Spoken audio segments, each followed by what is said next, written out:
Bismillahirrahmanirrahim. Qala al-muallif rahimahullah. Wa hunaka, dan di sana. Masa apabila Nabi SAW dah memberikan panji kepada Sayyidina Ali, maka Sayyidina Ali pun terus bawa panji tersebut lari dan sahabat-sahabat terikut. Wa hunaka, dan di sana. Wajadu, mereka mendapati al-Yahuda, Yahudi, mutajahhizina, sudah bersedia. Muka surat 197 dua baris daripada bawah. Fakharaja Yahudiyun.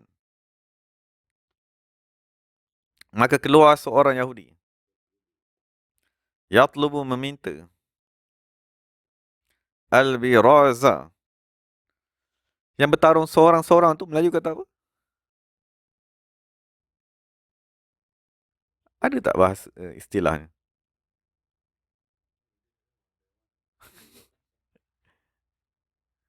Tak ingat, rasa macam ada dalam bahasa Melayu. Lawan seorang-seorang. Lawan seorang.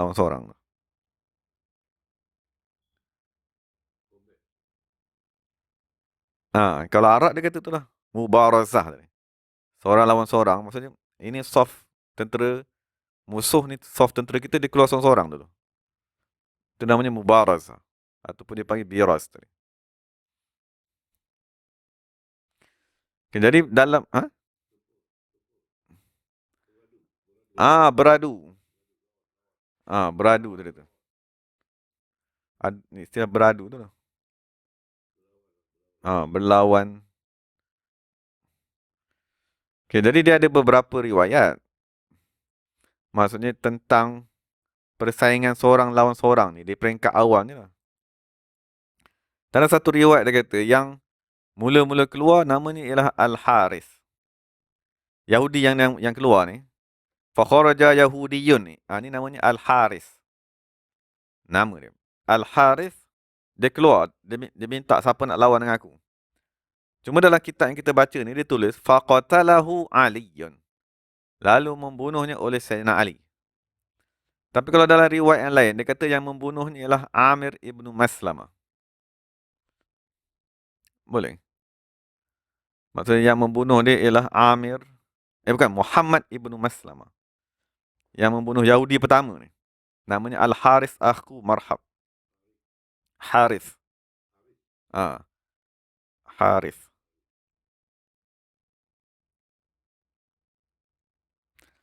Summa kharaja Marhabun. Kemudian keluar pula Marhab. Dah mati yang mula-mula tadi. Marhab ni keluar. Wahuwa asja'ul qawmi. Dia ialah yang paling berani.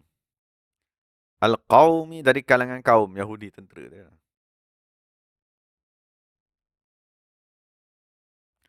Okay, jadi kalau dalam riwayat, apabila Marhab ni keluar, yang mula-mula pergi lawan dia namanya Amir. Daripada sahabat Nabi ni, Amir tu ialah pakcik kepada Salamah Ibn Aqwa. Jadi Amir ni keluar, jadi dia lawan. Maksudnya masa dalam dia tengah berbalas pedang dia tu, pedang dia terpatah balik, terkena kaki dia. Lalu dia meninggal dunia dengan sebab pedangnya sendiri lah. Jadi bila dia meninggal dunia tu, ada orang kata tengok dia ni pahalanya hilang sebab bunuh diri sendiri. Jadi apabila berita tu sampai, maka Salamah tadi dia menangis lah. Jadi apabila disampaikan kepada Rasulullah, Rasulullah kata tak, pahalanya sabit di sisi Allah, bahkan dia dikurniakan dengan 2 pahala lagi.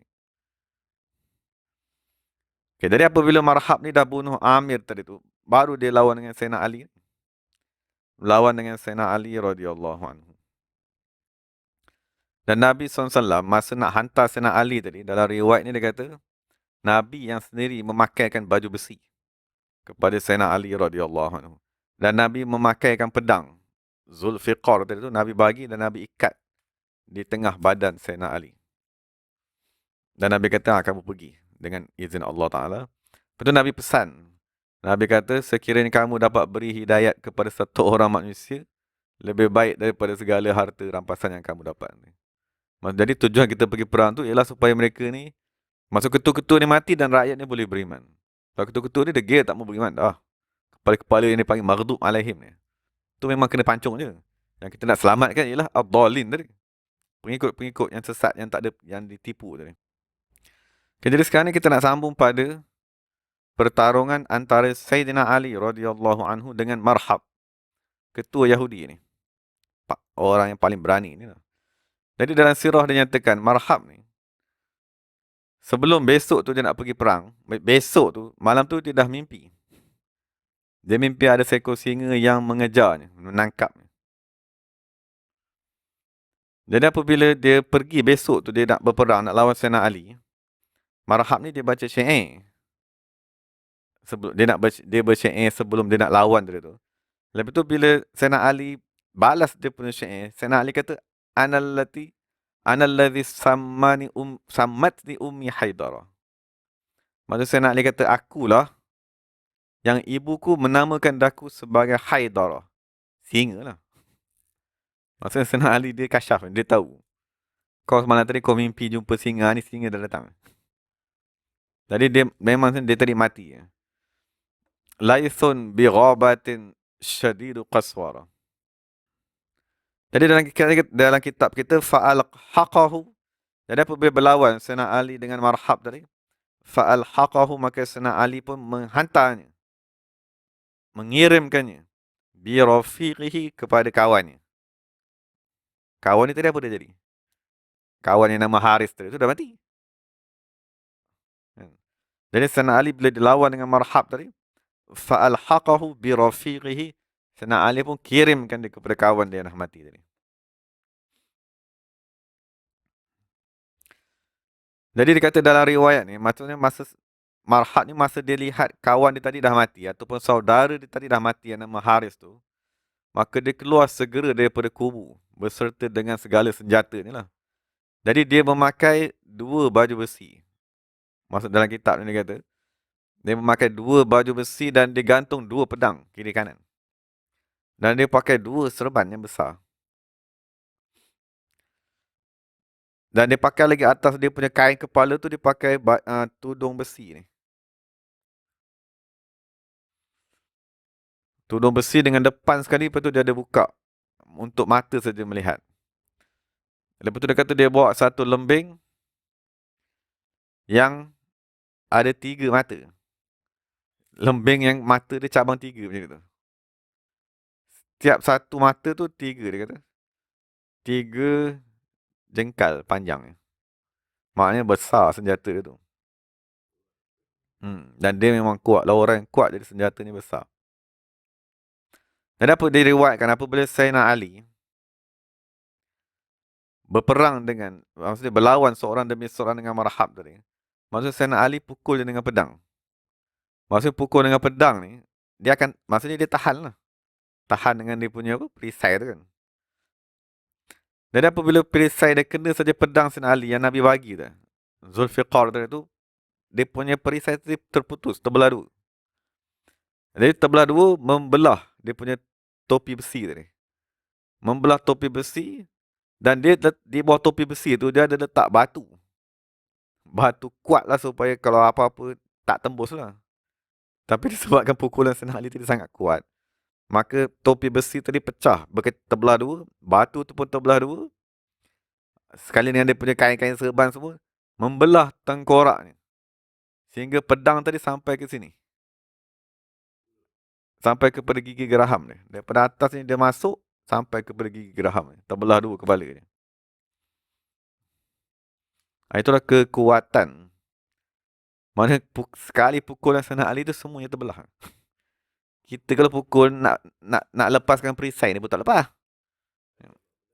Dan pedang tu amat tajam, berkat dengan Nabi SAW bagi tadi. Itu dia kata yang fa'al haqahu bi rafiqihi. Maksud macam mana Sayyidina Ali mengirimkan Marhab tadi tu kepada kawan dia yang dah mati tadi.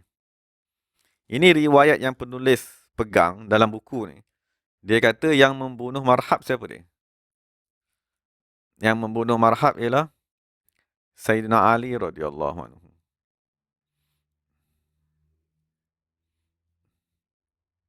Tapi dia ada satu lagi riwayat. Dekat bawah tu ada. Dia kata kat bawah tu, tuhimul ibarah tu, jumpa tak? Nota kaki tu. Yang nombor 4 tu.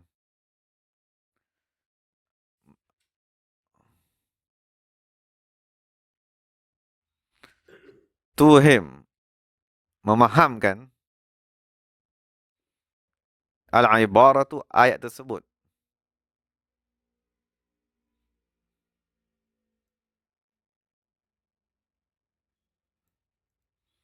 Tuhim, memahamkan anna allazi, sesungguhnya yang membunuh.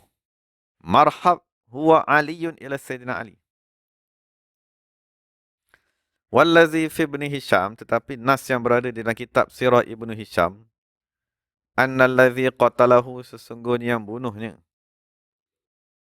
Ya? Ialah Muhammad ibnu Maslamah. Wala'allahu sawab, dan boleh jadi itu pendapat yang betul.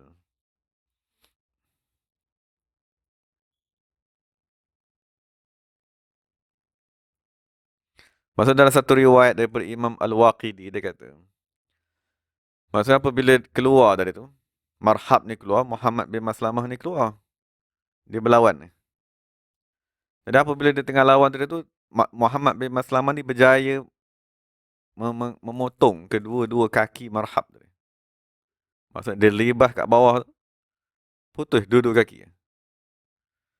Jadi bila dah putus dua kaki, Marhab tu katalah kepada Muhammad bin Maslamah, bunuhlah aku terus, cepat aku mati. Jadi Muhammad bin Maslamah kata, kau matilah perlahan-lahan.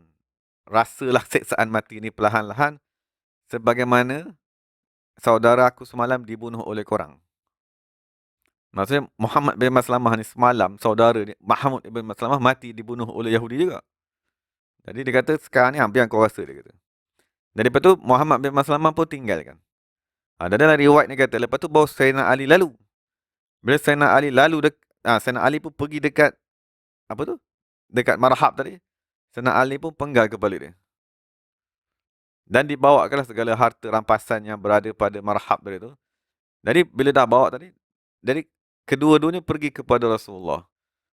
Muhammad bin Maslamah kata, wahai Rasulullah, aku yang potong kaki dia. Aku biarkan saja supaya dia mati perlahan-lahan. Aku boleh je nak potong kepala dia masa tu juga. Lepas tu Sayyidina Ali kata, sadaqah, benar.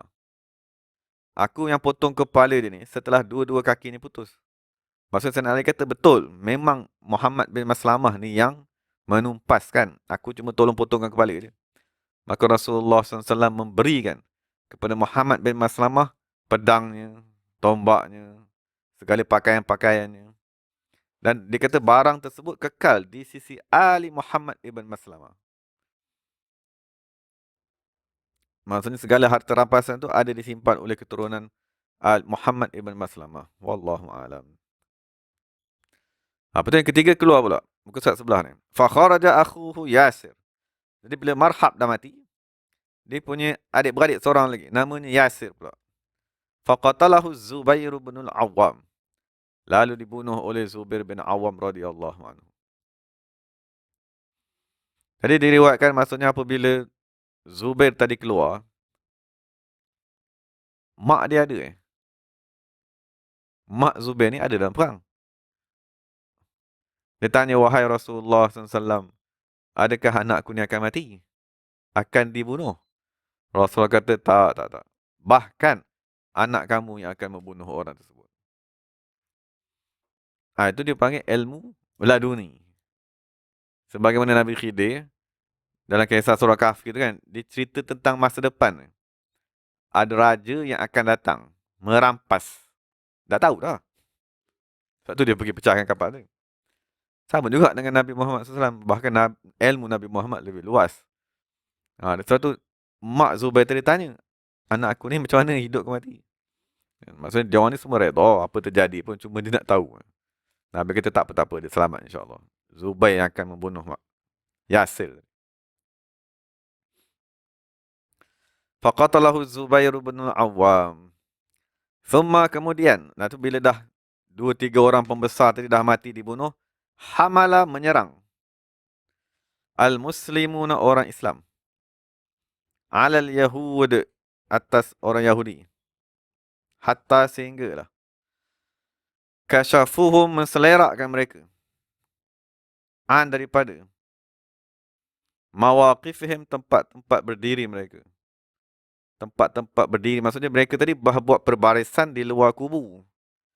Jadi apabila dah serang tadi, semua berterabur. Watabi'uhu, dan orang Islam mengejar mereka. Hatta sehinggalah dakhalu, mereka masuk. Al-Hisna, kubu mereka semula. Bil quwwati, secara paksaan. Maksudnya dia bukan masuk kubu tu sukarela. Dia orang ni nak berperang. Tapi sebab dah tahu nak kalah, dia terpaksa lari. Tu dipanggil masuk bil quwwah. Bukan masuk tadi sukarela, bukan. Wan hazamal a'da, dan lari. Al-a'da'u, musuh. Ilal hisni, kepada kubu. Alladhi yalihi, yang mengiringinya. Wahuwa hisnus Sa'ab, nama kubu tu ialah Sa'ab. Wa ghanima, dan mendapat rampasan perang. Al-muslimuna, orang Islam. Min hisni Na'im, daripada kubu Na'im. Kathiran, banyak. Minal khubzi, daripada roti-roti. Wa tamri, dan buah-buah tamar. Summa qala summa tatabba'ul yahuda ila hisnis Sa'bi. Kita berhenti dulu situ lah. Wallahu ta'ala alam. Jadi sebelum kita tutup tu, kita baca beberapa hadis. Ini antara hadis lah, riwayat oleh Musnad Imam Ahmad. Dia menceritakan tentang keramat Sayyidina Ali semasa dalam perang tadi tu. Daripada Abi Rafi'in, Maula Rasulullah sallallahu alaihi wasallam, dia kata kami keluar bersama Sayyidina Ali apabila Rasulullah mengutuskannya dengan bendera perang tadi. Maka apabila Sayyidina Ali berdekatan dengan kubu tadi, maka ahli kubu tadi pun keluar berperang dengan Sayyidina Ali. Maka satu orang Yahudi memukul Sayyidina Ali, menyebabkan perisai Sayyidina Ali itu terjatuh, tercampak. Maka Sayyidina Ali pun memegang satu pintu yang berada berdekatan dengan kubu tadi. Pintu macam pintu kita ni. Kan? Tapi pintu kita ni ringan. Pintu zaman dulu tebal ni macam ni. Ada besi lagi. Kan? Besi kat atas, besi kat tengah, besi skrunya dah berapa besar. Jadi Sayyidina Ali dia pegang pintu tadi tu. Dan dia jadikan sebagai perisai ni. Dia cabut pintu dia. Jadi dia kekal memegang benda tersebut sampailah habis peperangan. Sehingga Allah Ta'ala membukakan kota tersebut. Kemudian dia pun campak. Bila dah selesai. Jadi Abi Rafi' tu kata, aku melihat diriku bersama-sama dengan 6 orang lagi. Bersama-sama dengan 7 orang, aku ke-8. Kami cuba nak menterbalikkan pintu tadi. Bukan angkat, nak terbalikkan ke belakang macam ni. Fama naqlibuhu, kami tak mampu nak menterbalikkannya. Itu 8 orang daripada sahabat. Sahabat memang badannya kuat-kuat, tu pun tak mampu juga. Itu salah satu keramat yang Allah Ta'ala berikan kepada Sayyidina Ali radhiyallahu anhu. Kekuatan yang kuat sebab kekuatan daripada Allah Subhanahu wa Ta'ala. Dia ada 2 riwayat. Satu yang riwayat tadi dia kata 8 orang. Dia ada satu riwayat daripada Imam Baihaqi. Sesungguhnya Sayyidina Ali apabila sampai kepada kubu yang bernama Qamus. Dia ada belakang-belakang nanti ada lagi satu-satu kubu yang akan dibuka. Maka Sayyidina Ali cabut satu pintu tadi. Dan Sayyidina Ali campak atas tanah untuk buat jambatan. Dia cabut pintu tadi, dia lempar ke atas tanah. Dia kata, fajtama alaihi ba'du sab'una rajulan. Selepas dah habis perang, 70 orang nak angkat pintu tu. Untuk nak kembalikan semula, nak pasang balik pintu tu, dia kata. 50 orang cuba angkat, tak boleh. 60 orang cuba angkat, tak boleh. Apabila cukup 70 orang, baru boleh angkat, pasang balik pintu tu. Maksudnya ada, dia macam ada satu parit ke, kan? Maksud untuk tentera Islam nak melintas. Jadi macam mana nak melintas, susah? Kan? Ataupun jambatan tu dia orang dah angkat ke. Maka Sayyidina Ali cabut je pintu tu. Jadi dari peristiwa tu berlaku beberapa kali. Kan? Maksudnya mula ambil buat sebagai apa? Perisai. Kedua dia cabut pintu buat sebagai jambatan untuk sahabat-sahabat lalu. Radhiyallahu anhu wa anhum ajma'in. Pintu zaman dulu berat, pintu besi. Dia pintu kubu, bukan pintu rumah. Pintu rumah kecil, pintu kubu kan besar. Kubu-kubu. Kubu perang. Lepas tu dia ada beberapa keramat lagi lah yang kita cerita tentang Sayyidina Ali dah kebetulan ni. Maksudnya Imam Fakhruddin Ar-Razi dia meriwayatkan, dia kata salah seorang daripada di zaman Sayyidina Ali tu, salah seorang tu ialah hamba kulit hitam. Hamba kulit hitam. Jadi maksud si Sayyidina Ali dia masih pemerintah. Jadi hamba ni dia bawa kepada Sayyidina Ali. Lepas tu ditanya, adakah kamu mencuri? Lepas tu dia kata betul aku mencuri. Jadi Sayyidina Ali pun jatuhkan hukuman potong tangannya. Jadi apabila dah potong tangan tu, maka hamba tadi berjumpa dengan Salman Farisi. Wah, Ibnul Kawwaq dia kata kat sini lah. Jadi salah seorang yang sahabat tadi tu, Ibnul Kawwaq tadi, dia tanya, Man qata'a yadak? Siapa potong tangan kau? Bila dia tanya tadi tu, hamba kulit hitam tu kata, yang memotong tanganku ialah Amirul Mukminin.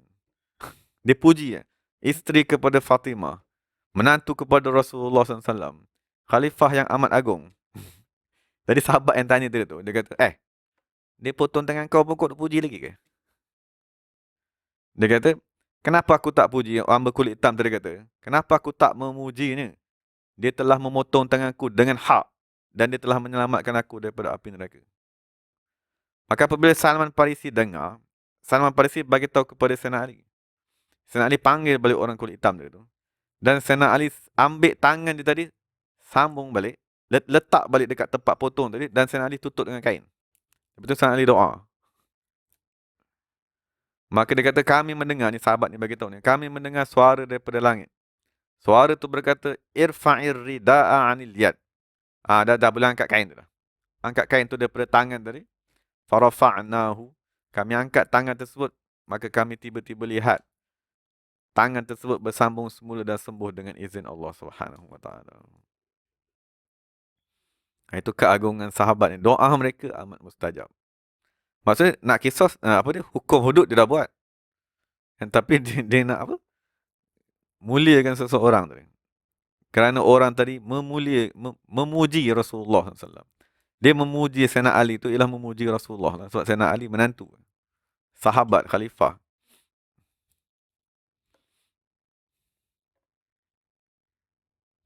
Ini satu kisah lagi. Diriwayatkan oleh Imam Sabban radhiyallahu anhu. Dia kata akhrajal mulla fi siratihi. Dia kata Nabi Muhammad SAW mengutuskan Sayyidina Abu Zar radhiyallahu anhu untuk memanggil Sayyidina Ali. Jadi apabila Sayyidina Abu Zar sampai, dia tengok penggiling tadi tu. Penggiling tadi tu dia berpusing sendiri.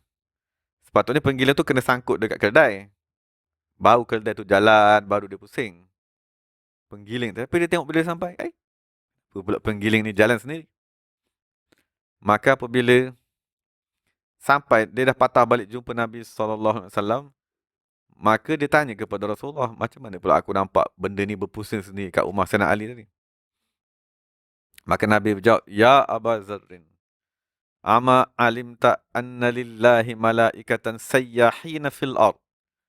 Tidakkah kamu mengetahui bahawa sesungguhnya bagi Allah Subhanahu Wa Taala ada malaikat-malaikat yang berjalan di muka bumi, qad wukkilu bimuawanati ali Muhammad sallallahu alaihi wasallam. Mereka telah diberikan tanggungjawab untuk membantu ahli keluarga Nabi sallallahu alaihi wasallam. Itu kurniaan yang Allah telah beri kepada ahli keluarga Nabi, iaitu Sayyidina Ali, Fatimah, Hasan, Hussein dan semualah sahabat-sahabat yang lain pun sama. Tapi ini kurniaan khusus. Malaikat khusus dihantar untuk membantu ahli keluarga Nabi sallallahu alaihi wasallam. Radhiyallahu anhum ajma'in. Jadi kita berhenti dulu, insya-Allah kita sambung pada pengajian yang akan datang. Bismillahirrahmanirrahim. Alhamdulillahirabbil alamin. Wassalatu wassalamu ala sayyidil mursalin wa ala alihi wa sahbihi ajma'in. Rabbana zalamna anfusana wa illam taghfir lana wa tarhamna lanakunanna minal khasirin. Rabbana atina fid dunya hasanah fil akhirati hasanah wa qina adzaban nar. اللهم احفظ شيخنا مرشدنا وقرة أعين وسلنا سيد صلاح الدين الحسن الحسيني. اللهم ارزقه صحة وعافية وسلامة وعافية الدائمة. اللهم ارزقنا أنواره ومدده وعلومه وسنا أدمه ظاهرا وباطنا برحمتك يا أرحم الراحمين. سبحان ربك رب العزة عما يصفون وسلام على المرسلين والحمد لله رب العالمين. قبل الله منا منكم.